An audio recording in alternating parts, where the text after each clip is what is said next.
Welcome to our channel. Today we how to withdraw from AWS Marketplace payments to bank step by step clearly. To begin, log in to your AWS Marketplace account. On the AWS Management Console homepage, navigate to the AWS Marketplace section. From the Marketplace dashboard, locate the Payments option in the menu. Click on Payments to access your payment information. Next, select Withdraw Funds to initiate the withdrawal process. Choose the bank account you want to withdraw funds to. If you haven't added a bank account yet, click on Add Bank Account to enter your banking details. Enter the required information, including account number, routing number, and account type. Make sure to double-check the information for accuracy. Once your bank account is linked, return to the Withdraw Funds section. You will see your available balance listed here. Enter the amount you want to withdraw from your balance.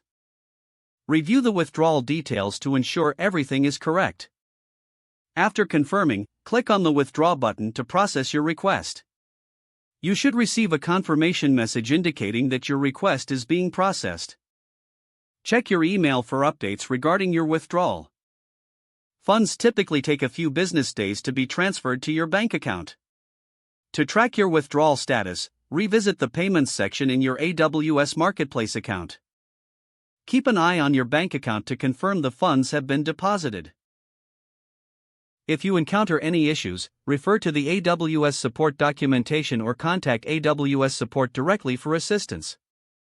If the page does not load, refresh the browser or try again in a private or incognito window. Make sure you are using the correct email address, then retype it carefully to avoid small typos. If your password is not accepted, use the Reset option and create a new strong password you can remember. Check your spam folder for verification or security emails, then complete any requested confirmation steps. Enable two-factor authentication if available to improve account security and reduce unauthorized access risk. After signing in, review your profile details so your contact information and settings are accurate and current. If you see an error message, note it down and try again after restarting your device and internet connection. Log out when you finish, especially on shared devices, to keep your account and payment information secure. Don't forget to like this video and subscribe to our channel for more step-by-step tech guides.